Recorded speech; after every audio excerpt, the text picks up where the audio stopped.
Hopefully you all are doing well. This session is being recorded as a fun reminder. I'm Dr. Joanna Thompson, the Director of the Office for Multicultural Learning, which also includes the Rainbow Resource Center here at Santa Clara University. I'm joined by my fabulous co-conspirator in this work, the Assistant Director of OML, Bernell Neville, and of course, one of our amazing collaborators, Dr. Ray Plaza, who's the Director of the Office for Diversity and Inclusion. And so we'll talk a little bit about all of our offices today, including the Inclusive Excellence Division, which both of our offices are part of. We'll get started first talking a little bit about OML and the RC, and then we'll hand it over to Ray to talk a little bit about the division and his office, the Office for Diversity and Inclusion. So with that being said, I've already kind of spouted out a lot of acronyms, so we'll take a minute just to be able to clarify some of those acronyms. The Office for Multicultural Learning and the Rainbow Resource Center, according to the logos that you can see on your screen, if you're looking at this on your screen, are indeed one office. It may sound like we are two different offices, but we are one and the same. Our office is really rooted in education and raising awareness and visibility around issues that are impacting all members of our campus community, but specifically our BIPOC and LGBTQ+ community. We work together in our office to be able to host programs and events that we'll talk a little bit about in the next couple of slides. But if we think about some of the nuances of our offices, the Office for Multicultural Learning looks at identity development as it relates to race, ethnicity, culture, heritage, and tradition. And the Rainbow Resource Center is all things LGBTQ+. So looking at gender identity, expression, orientation, and of course, supporting our allies who are very important in this work. Another acronym that you see on your screen is the MCC, or the Multicultural Center. They are a student organization here at Santa Clara University that is completely student-led, has student leadership, amazing, awesome students who work in collaboration with our office and even with our student staff to be able to host programs and events. And in my role as Director of the Office for Multicultural Learning, I also serve as their advisor. So a really great way that we stay connected to the Multicultural Center, also known as the MCC. But if we think a little bit about who we are in the Office for Multicultural Learning, so as I mentioned, myself and Bernell, who is here, our professional staff is rounded out by the photos that you see on your screen. So it also includes our amazing office manager, Pauline Nguyen, who is half-time in our office and half-time in the Department of Ethnic Studies. So if you or your student are interested in learning a little bit more about the Department of Ethnic Studies, definitely feel free to reach out to her because she is a great resource. She's also a great resource because she has been with our office ever since its inception in 1999. So she has seen all things on campus, off campus. So again, another great resource for your student and for you to be able to ask questions about the Santa Clara community and the local Bay Area community if you have any questions. But we do like to share these moments about ourselves just to personalize our office, personalize the work that we do, and truly humanize what diversity, equity, and inclusion means. In addition to our professional staff here at Santa Clara, we also have our amazing student inclusion educators, our student staff who work for us in OML and the RRC. The names that you see on your screen are the names of the students who will be working for us this upcoming year, and we're super excited to welcome them back in just a couple of weeks when your students return to campus to have them be able to, again, lead our programs and our events, hopefully get connected with some of your students and have them be really the representation of our office within and throughout campus and off campus as well. So if your students are wanting to get connected, looking to reach out to some of our students, feel free to maybe jot some of these names down, and we're happy to share contact information as well. And we'll be sharing some at the end if your students have any particular questions for our students who work for our office. If we think about a little bit about our office kind of from the 30,000-foot level, this is the mission of our office. And so I'm not going to read it in terms of just every sentence, but feel free to take a look. We also are happy to pop our website into the chat if you are interested in reading our mission and vision and values on our website. But as I mentioned, in general, we are here to be able to promote social justice, build bridges across diverse communities, and truly celebrate the differences of the community that we have here at Santa Clara University. We also work very strongly with staff and faculty as well. Now that we are part of this Inclusive Excellence Division, we were formerly a part of the Division of Student Life, but now our portfolio has expanded a little bit. But again, really working to be able to support all members of our community, BIPOC, Black, Indigenous people of color, LGBTQ+, and of course, our allies. So working together in a very intersectional manner to be able to support and uplift and affirm and really create that inclusive and welcoming environment for all of our students. But how do we do that? Well, Bernell is going to talk a little bit about our 3 C's, which is a really great representation of our mission in everyday life. So I'm going to hand it over to Bernell.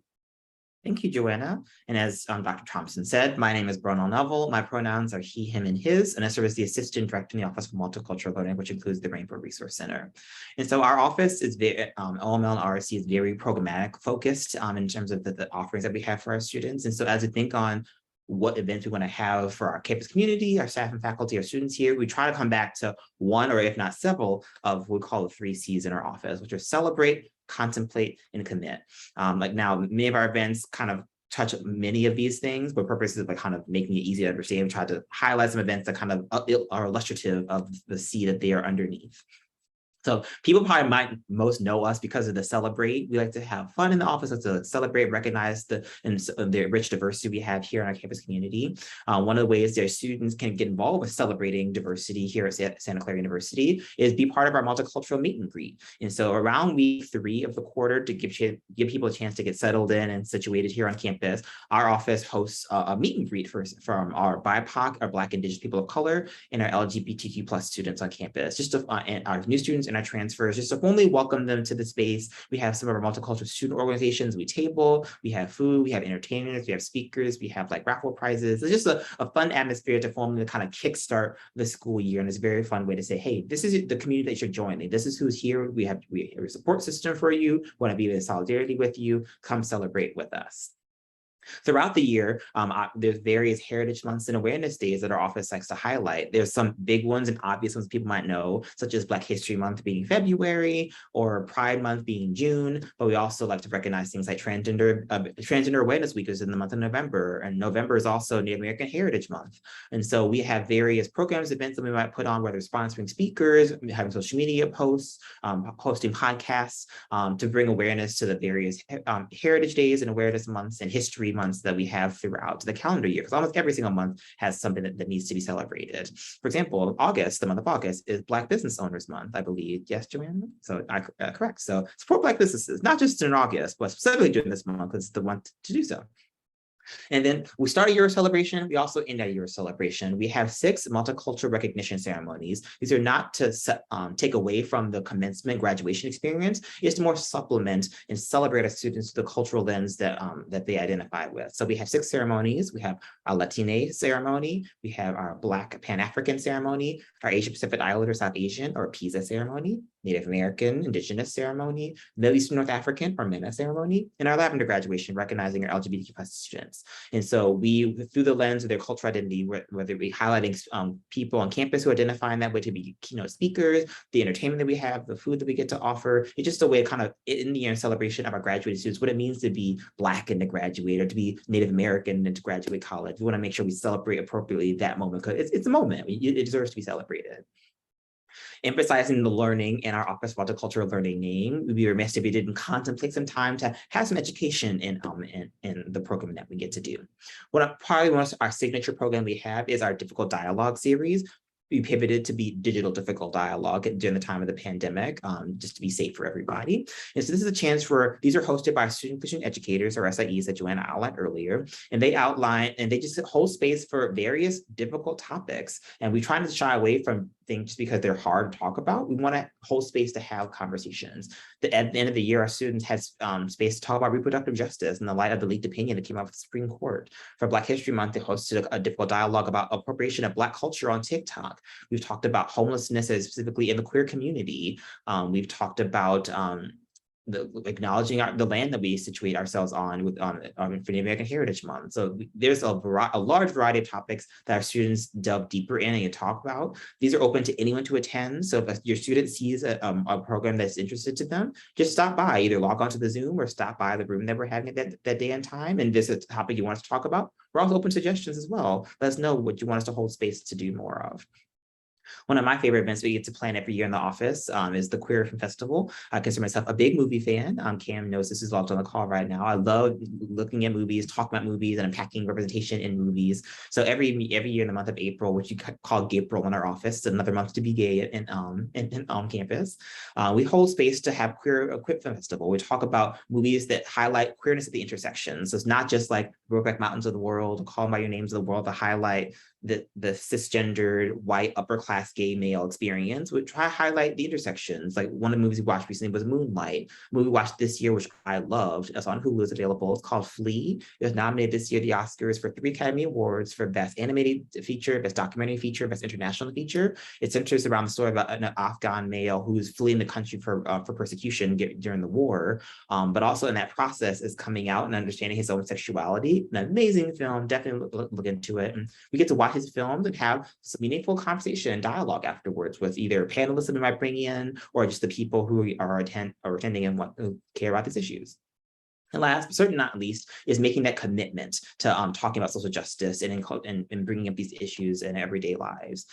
So two of the programs I want to highlight here are our mentorship programs we have. So we have 2 mentorship programs housed in our office, the FAM, or Finding Affirmation and Meaning Mentorship Network, which is for our BIPOC students, and Rainbow Buddies for our LGBTQ+ students. So this is the chance for you to join a network of students, staff, faculty, alumni who identify as BIPOC and or queer, and just you have a chance to log on, you make a profile, you can connect with alum, older students, current staff and faculty who identify in this way. Again, this is your community that you're joining. So we facilitate the space to bring people together, but then once you're in there, you can make the connections and join people. This coming year, we're trying to do a little more robust, like community-based programs. So bringing the larger communities at large together to do like meetups with the professional development or just community social gatherings. A big part of our office that we do is we want to make sure we're amplifying the student voices that are here on campus. So a lot of our events and programs that we offer are truly run by our students that we employ. They're bringing in their own voice, their perspective, their opinions, things that they are passionate and care about. This past year, they launched the agendas, as they call them, in our office. The students in the Rainbow Research Center launched the Gay Agenda, and students in the Office of Multicultural Learning launched the Multicultural Agenda. So they have advice columns, they have flyers for upcoming programs, they have just letters that outline things that they're passionate about. It's just a way to kind of the DEI happenings from the student perspective of what's going on around campus. So you don't need to sign up for this. As being a student, you'll get this coming on the fall. So students see this in their box every week. So look out for the agendas coming for our office. And an easy way you can actually now engage with our office is looking up our podcast. It's called Word on the Street, an OML RC podcast. It's available on Spotify, SoundCloud, Apple, as well as on our YouTube channel. So if you want for those visual podcasters out there, we record them on Zoom, and we this past year started posting them on our YouTube channel.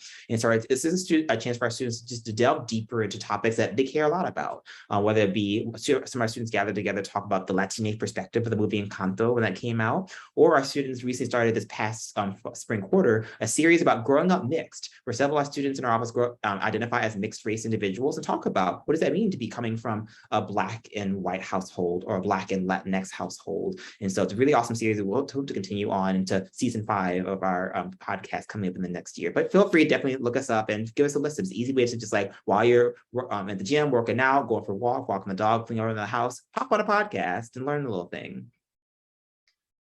And so just to underscore a little bit about how we in our office also work to advocate for the BIPOC and LGBT communities here at SCU.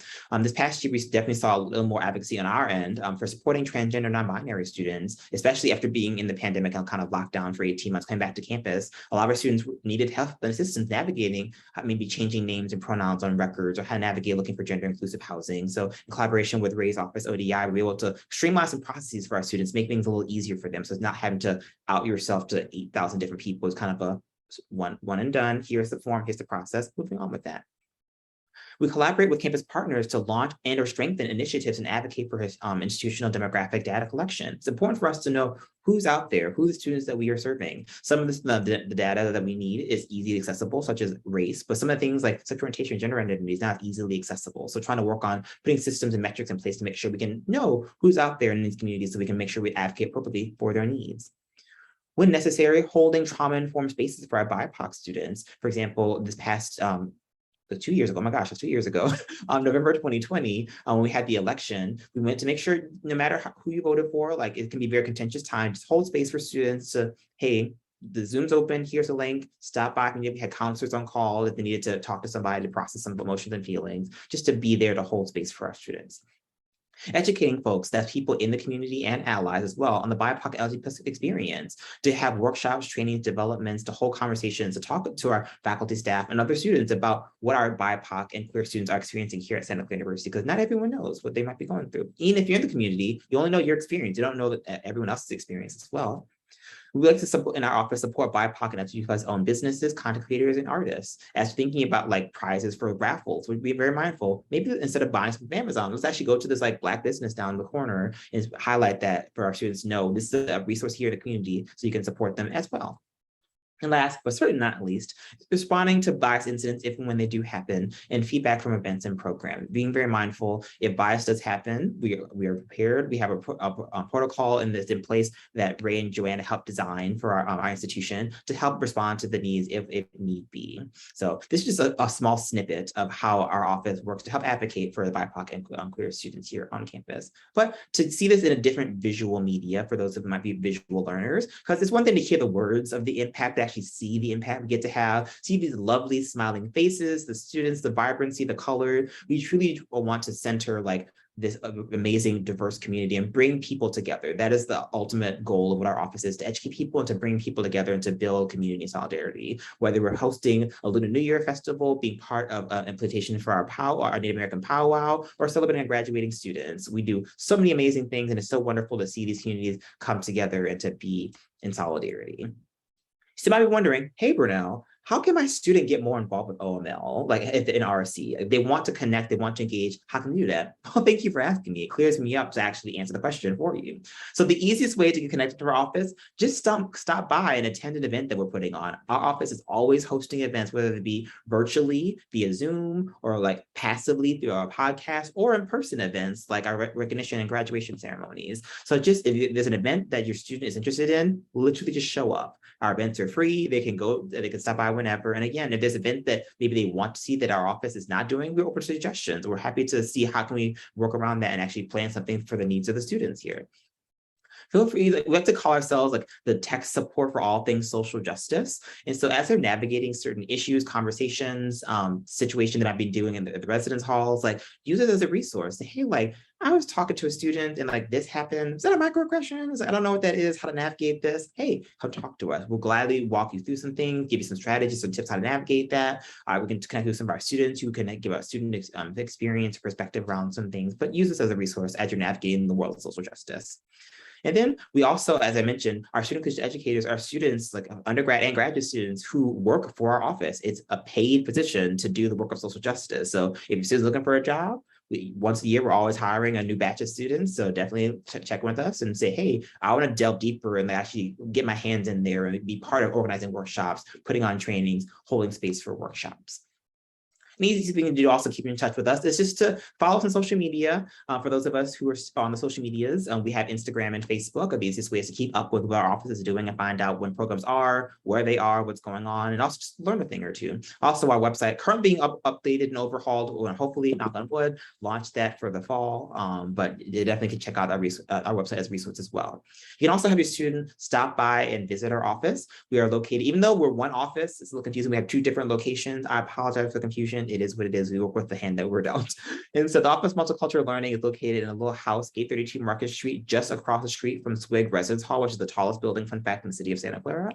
So just across the street from that is our house. We're open from roughly 8:30 to 5, Monday through Friday, because this is that office physically is the space where the professional staff, myself, Joanna, and Pauline are located. So we work 8:30 to 5. So we are there, even if our students are not. And the Rainbow Resource Center is located at the Benson Memorial Student Center, which is in the center of campus, in a lower level on room 11, where that space is primarily staff, there we go, words are hard today, are staffed by our student inclusion educators. So it's roughly 10 to 5, but it's depending on what their class schedules look like, and hope we can make sure it's open as much as possible for our students. But if you ever wanted to stop by the space, you don't need to set an appointment, just stop by. Usually someone's in the house during these hours, so we're happy to be a support you wherever that we need. Thank you so much for kind of letting us word vomit a little bit for the talking about our office. If you have any specific questions you want to ask, you don't feel comfortable asking here, feel free, you can send Joanna or myself a direct email at our email addresses here on screen, as well as you can also, if there's a general question you have about diversity inclusion from the Office of Multicultural Learning or Rainbow Resource Center perspective, you can email our office account at oml@scu.edu or rc@scu.edu. Those emails go to all of our professional staff as well as our student inclusion educators, so they can help answer any questions you might have.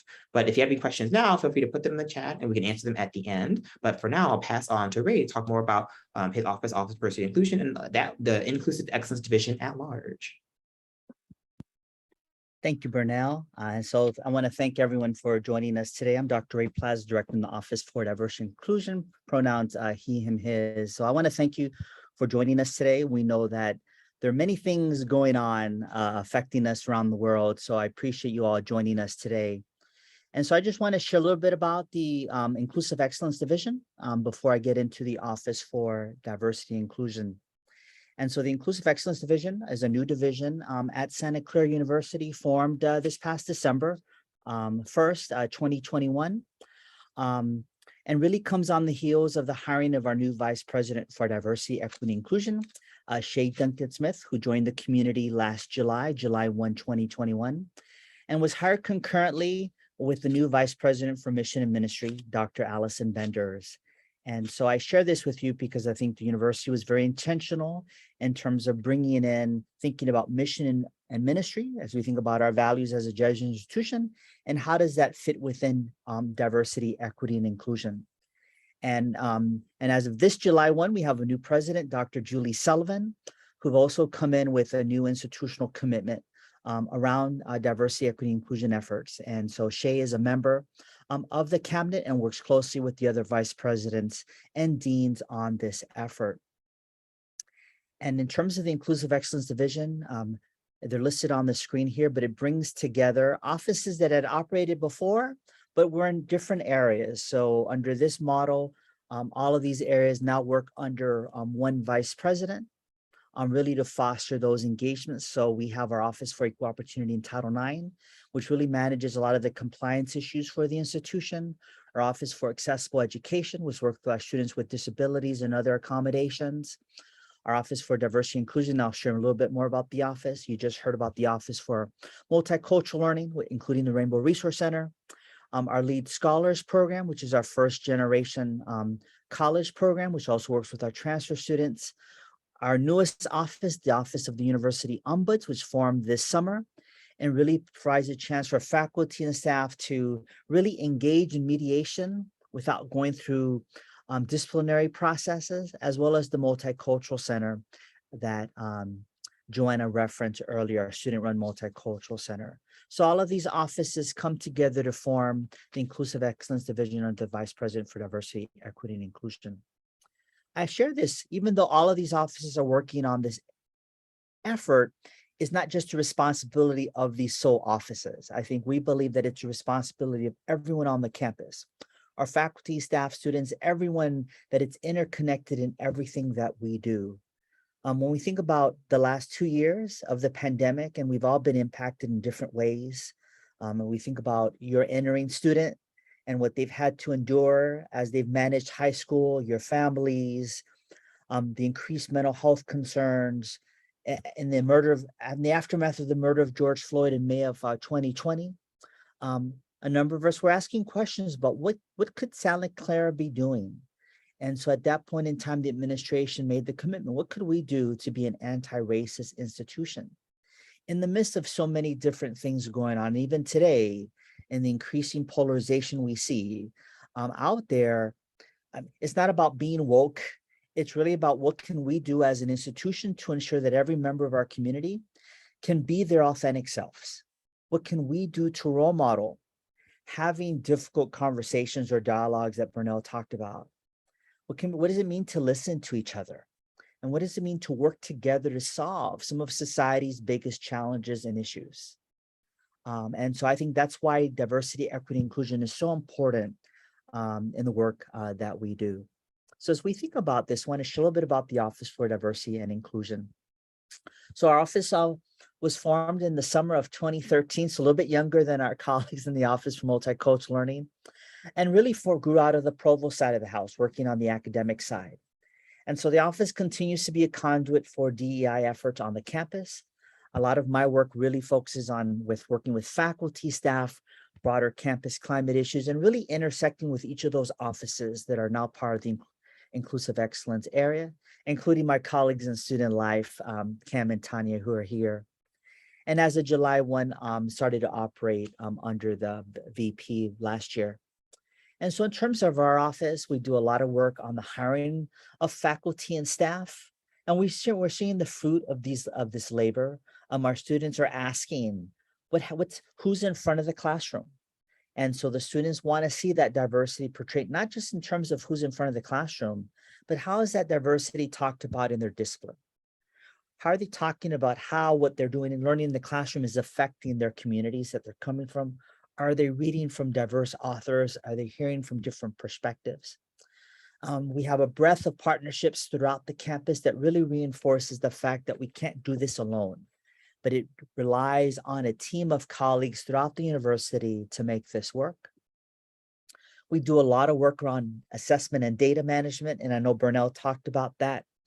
And so in 2018, the university did its most recent campus climate study. And I share this with you because one of the upcoming pieces is our new diversity strategic plan that's currently underway. So data is very important, not just our demographics, but what's happening in the experience for faculty, staff, and students.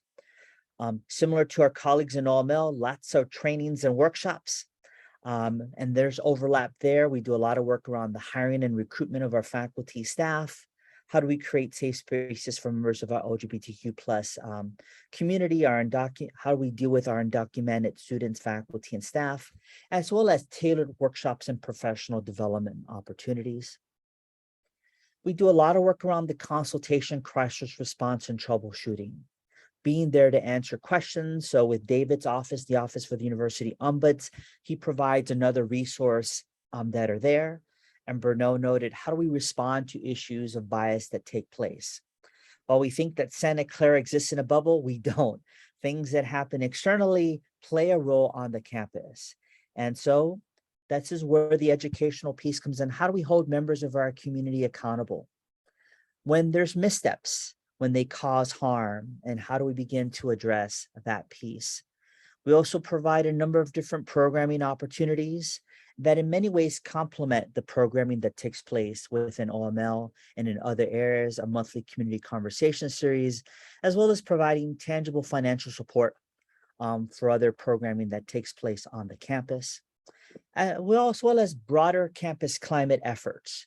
As I noted earlier, we don't live in a bubble, so we monitor what's taking place externally and how that affects how our members of our community are navigating this experience. And certainly the landscape has changed over the last 5 to 10 years when we think about social media. Students want to respond immediately, especially when they learn about something in the middle of the night. But it's going to take a little bit longer for the university to respond when we come in at 8 in the morning, for example. So how do we begin to better manage those pieces? How do we work with the grassroots efforts that take place on the campus, whether it be from our students, faculty, and staff?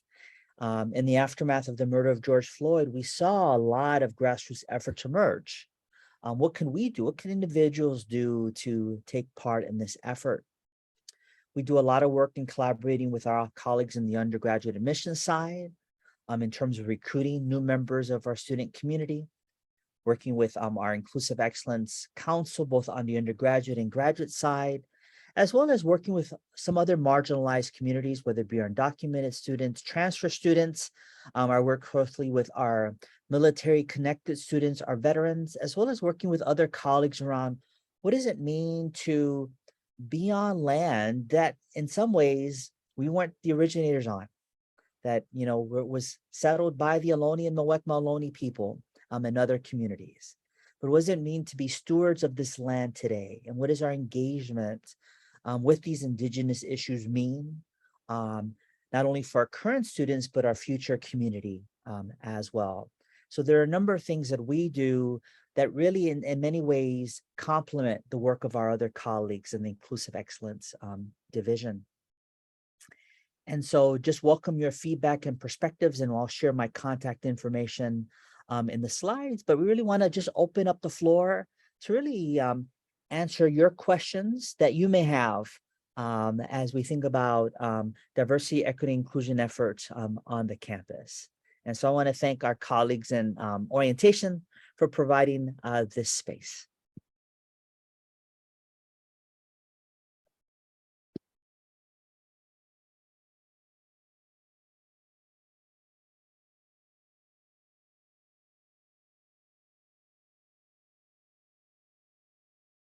Just wanted to give a quick moment. If anyone has any questions, feel free to unmute themselves or drop it in the chat. But if not, we will go ahead and move on with our closing.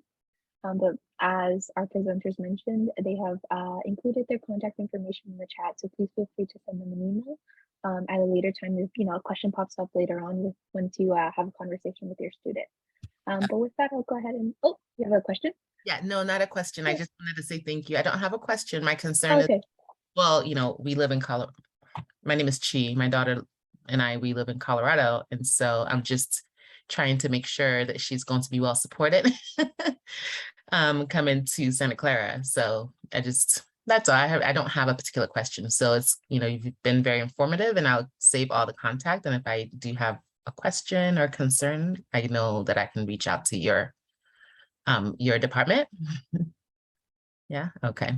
That's all. Yeah, So no, well, and thank you for unmuting and introducing yourself. This is definitely a question that we commonly get from a lot of parents, whether they're joining us virtually or come to campus to visit. For all of our offices, in particular OML and the RC, because we are such a tight-knit family in our office and just the environment that we create, if your student ever just needs a space to kind of be with their people and find, that sense of community, that's truly what we're here for. And we love just being that space for all members of our community. As we mentioned earlier, our office is a little house, right on the edge of campus. So it truly does feel like a home. Our students come in and they hang out with our student staff. They, talk with Bernell and I or other staff and faculty who are here. Even if it's not necessarily about academics, it's just, where do I get my hair cut? What's happening this weekend? What resources are off campus? We truly are a hub for a lot of those conversations. So definitely something for your student to be mindful of. okay, thank you. Yes. And I would share, I think oftentimes what we find is often these conversations start a relationship that oftentimes you may need to reach out to us when they're juniors or seniors and things like that. So know that the door is always open, and no question is a bad question, because we've often have had to help triage financial aid issues, academic advising pieces, etc. Okay, that's good. And so please know that the group of us are here to provide support and to make those connections. Okay, thank you. Yeah, that is all. I don't have a question. It's just, it's getting closer and closer, and I'm like, oh wow, she's leaving. So I just want to make sure she's, going to be supported and feel supported, and she's, she can be quiet. So I want to make sure that even if I can tell her where to go, I would know where to send her. Okay. Would you know what major?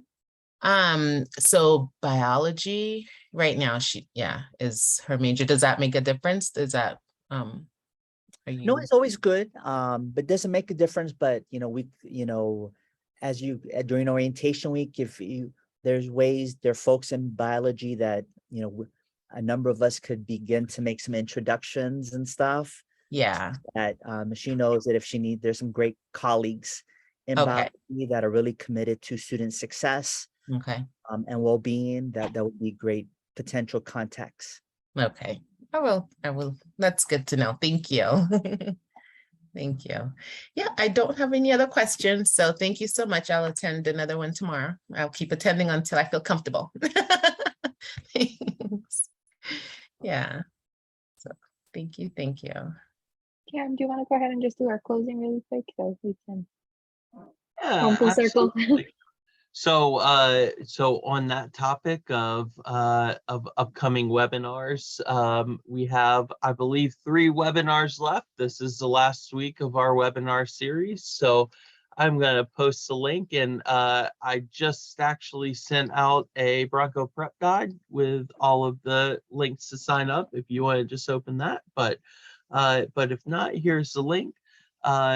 Tomorrow, it looks like we have one on housing and residence life. So this is a great time for welcome week and weekend, what to pack, some tips and advice of what to do and what not to do. Wednesday is student life at Santa Clara, and the title is a little deceiving. This is a Q&A with our Dean of Students. So we highly recommend this one. This is a great session with with our Vice Provost and Dean of Students, Jeannie Rosenberger. And then on Friday, we had something with Student Health Services gets postponed last week, but that's okay because now it's this Friday, and that is going to be on our Cal Center and Student Health Services and resources we have for students who just need to get a checkup or need some assistance and counseling. So going through all of those services and what Student Health Services has to offer. So the link's in the chat, but also I just sent you an email to the Bronco Prep Guide to all of the parents. So check that out. But other than that, it's excited that you showed up today, and thank you so much. And hope to see you at the next one. Thank you. I'll be there tomorrow. Thank you. All right. Nice meeting Take care. you guys. Bye. Bye.